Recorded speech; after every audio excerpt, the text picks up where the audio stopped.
話說之前咧做過一段7款頭戴式耳機嘅體驗啦，都係一啲流行嘅選擇啊。咁今次咧就揾嚟2款冇咁流行嘅耳機啦，個定價真係唔流行嘅，12000蚊嘅 B&O H100同埋定價9800蚊嘅 Dali IO12。咁到底定價成萬蚊嘅耳機咧，點解係值咁貴咧？咁我睇下揾唔揾到原因啦，因為我都真係未試過。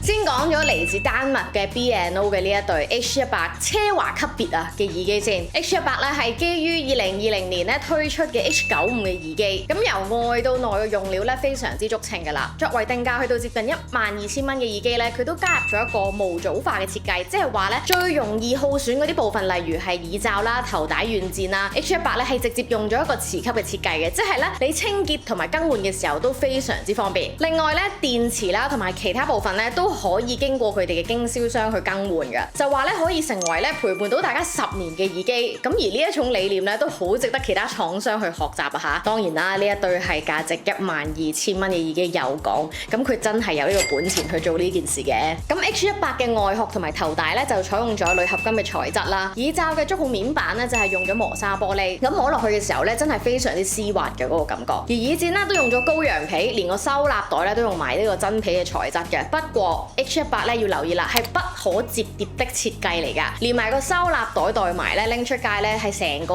clutch 咁大㗎。如果你真係要帶埋佢出街咧，你要帶一個再大啲嘅袋咧先搞得掂嘅。咁耳機嘅本體咧做工非常之紮實啦，頭帶用咗一個無段式嘅調節，磨砂玻璃面板嘅觸感咧就好細膩絲滑啦，高羊皮嘅耳罩咧就好親膚好柔軟嘅。我真係非常之驚啦，我啲粉底咧會揩上去，因為咧呢兩隻耳機係觀眾借俾我嘅。咁我手上呢一對咧就係非常之 classic 嘅黑銀配色啦 ，Infinity Black 啦，其實佢仲有淡金配灰色嘅，感覺上咧睇落就比較清雅淡雅啲啦，都好適合女仔。而最後咧就係用色比較跳脫嘅，係橙色撞橙色嘅，咁你都要有咁上下嘅氣場同氣質先可以襯托到佢啊。咁睇翻咧 H100 咧，同時係有觸控啦、實體按鍵啦，同埋一個 dial 嘅多種嘅操控方式㗎。左側嗰個 dial 咧就控制降噪等級啦，右側咧就係控制音量。咁而左右兩邊咧都有一個實體掣，同樣都係切換降噪啦，同埋嗰個通透模式嘅。而嗰個玻璃面板咧就係控制播放同埋暫停上一首同下一首啦。而只要咧你用手掌咧掂一下玻璃面板咧，佢就會即刻開通透模式同埋暫停音樂俾你，咁你就可以即刻咧同其他人溝通啦。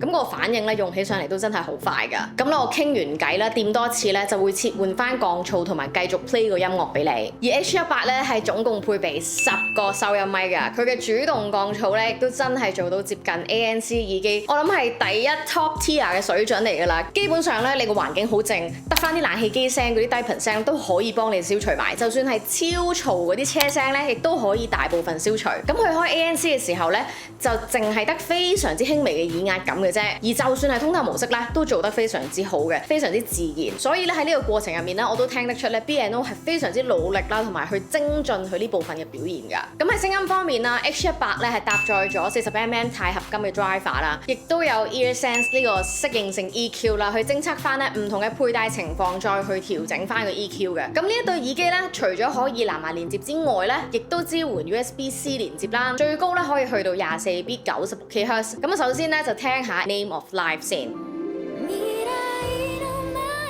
咁因為咧我係藍牙連接之下啊嘛，咁我喺呢個情況之下聽啦，人聲咧 H100 咧係放得比較前同埋比較突出嘅，而整體聽感咧偏冷少少啦。咁佢呢一種比較偏高音嘅女聲咧，我自己就覺得幾適合啦。而對於人聲細節嘅處理咧，都幾細膩㗎。咁但係咧，我用埋 USB 連接之後咧，人聲同樂器嘅分離度咧就做得明顯地更加好啊。咁樂器嘅細節咧，亦都會呈現得更加之多。之後咧就聽多首 333啦。對於咧大堆頭嘅編曲咧 ，H100 咧都幾鬆容不迫㗎，但係咧都聽得出有線同藍牙之間咧都仲係會有分別嘅。有線連接之下咧，低頻嘅鼓聲咧嗰個反應咧係明顯快咗好多，爽朗好多嘅。咁每款樂器嘅定位咧，亦都會比藍牙播出嚟嘅時候咧更加清晰立體。咁我試完之後咧，真係覺得咧有線咧先至可以好完整咁樣發揮到 H100 嘅實力啊！估唔到咧呢個百年品牌啦，都唔止步於聽歌咁簡單嘅。咁而喺 H100 入面咧係加埋呢一個 Dolby Atmos 嘅功能啦，兼顧埋咧去呢一個影視娛樂嘅耳機啊。咁 App 入面咧就可以開到 Dolby Atmos 嘅音效模式啦。而的確開咗 Dolby Atmos 之後咧，喺 Netflix 咧度睇翻 No Way Home 咧，咁最尾一幕大鬥嘅嗰個畫面嗰個臨場感咧，的而且確係更加之強㗎。好似唔同方向嘅閃電啊，同埋蜘蛛絲嘅聲音咧，都可以清晰咁樣定位翻俾你。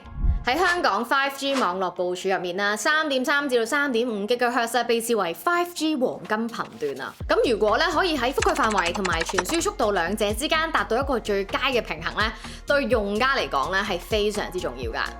咁如果大家咧新一年咧想轉 plan 上台換電話仲心思思緊嘅話咧，就可以聽下以下嘅報告啦。呢份報告咧就係由國際權威 Open Signal 每日咧從全球超過1億台嘅流動設備仲有裝置去收集咧幾十億嘅單獨數據而成嘅測量結果嚟㗎。咁佢就會獨立分析咧全球每個主要網絡營運商嘅流動用戶體驗。而根據咧 Open Signal 最新發布嘅香港流動網絡用戶體驗報告顯示 CMHK 啦係破天荒囊括咗12項大獎啦，其中5項咧係聯合冠軍，其餘7個咧就係獨立冠軍，位數咧更加係超過第2名嘅同業1倍有多㗎。CMHK 啦亦都成功咧蟬聯 5G 網絡嘅下載速度，仲有 5G 網絡上載速度第一，分別咧係錄得169.4 Mbps 同埋32 Mbps 㗎，係持續領先本地市場。CMHK 咧亦都係香港咧唯一咧獲得3.3 GHz 同埋3.5 GHz 嘅連續頻譜嘅營運商啊，所以咧先至可以拎到咁多獎項咋。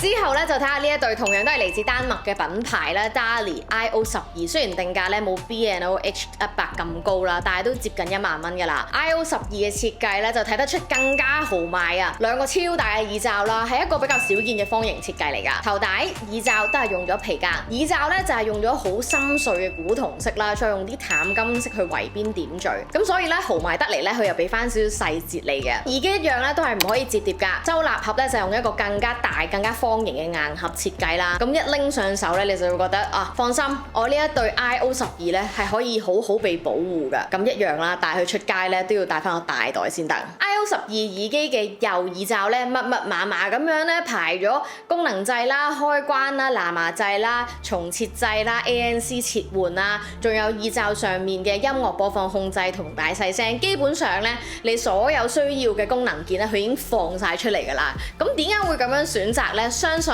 其中一個原因咧，係因為 IO12咧係冇對應嘅 App 嘅，咁所以咧所有嘅操縱咧都要喺耳機本身上面嗰度完成。咁而呢一種晒冷式嘅按鍵佈局咧，就係學習成本最低嘅解決辦法啦。因為你基本上係唔需要任何說明書，你拎上手戴上頭，你就可以控制到成對耳機嘅各種功能，咁你就唔需要再睇嗰啲咩說明書啦。睇翻咧 IO12機身咧，佢個頭帶咧都係採用咗無段式嘅調節啦。我真係要大讚呢一個超大嘅耳罩，佢個耳罩咧係本身柔軟得嚟咧，仲有足夠嘅彈性俾你噶。咁我戴上耳之後咧，成隻耳仔咧係完全被包裹住嘅感覺，係非常舒服。我戴咗眼鏡咧，都唔會有夾頭嘅感覺噶。咁不過呢一種舒服咧，如果你離開冷氣房去到夏天戶外嘅話咧，你都幾難咧戴住佢喺香港嘅天氣之下度行街啊。IO12咧就係用咗50mm 嘅 driver， 振膜材質咧就係用咗喺喇叭上面比較常見嘅紙纖維，咁佢再引入咧自家喇叭用嘅 soft magnetic compound 嘅技術啦，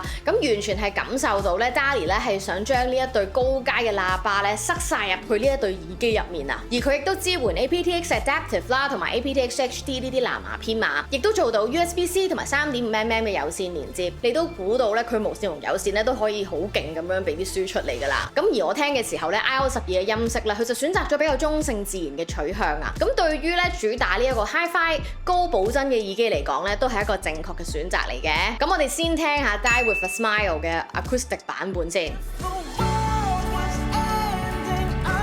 咁喺 Hi-Fi Mode 之下咧 ，iOS 12好合理咁樣分佈咗3頻嘅力量，沉穩，但係呈現到盡量多嘅細節俾你。Bruno Mars 同埋 Lady Gaga 啦，仲有啲樂器聲咧，唔會大家互相搶走 focus， 係非常之和諧，但係又好清晰咁樣呈現俾你聽。兩把人聲咧唔會太近，足夠清晰聽到佢哋嘅 texture 出嚟，而低頻咧亦都夠力量喎。咁 iOS 12咧亦都有 bass 嗰個模式㗎，好似我聽 Baby Monster 嘅 Drip 呢一種咧節奏強勁嘅舞曲咧就非常之適合啦。咁當切換到去 bass 嘅模式咧，成個音色完全唔同晒，明顯厚咗好多嘅樂器咧會比 Hi-Fi 模式之下突出，而 bass 嘅衝擊力咧嗰個打擊咧 boom boom boom 咧就更加之強啦，低頻細節咧都會更加明顯。咁同時咧佢又係比較克制嘅喎，點解咁講咧？始終咧都唔會做到嗰種太搶耳，但係會一嘢遮晒所有細節嘅低頻俾你。咁的而且確咧真係一對 Hi-Fi 旗艦級嘅音響耳機嚟㗎。咁佢對唔同類型嘅音樂啦，我都覺得佢可以好鬆容咁樣呈現到出嚟。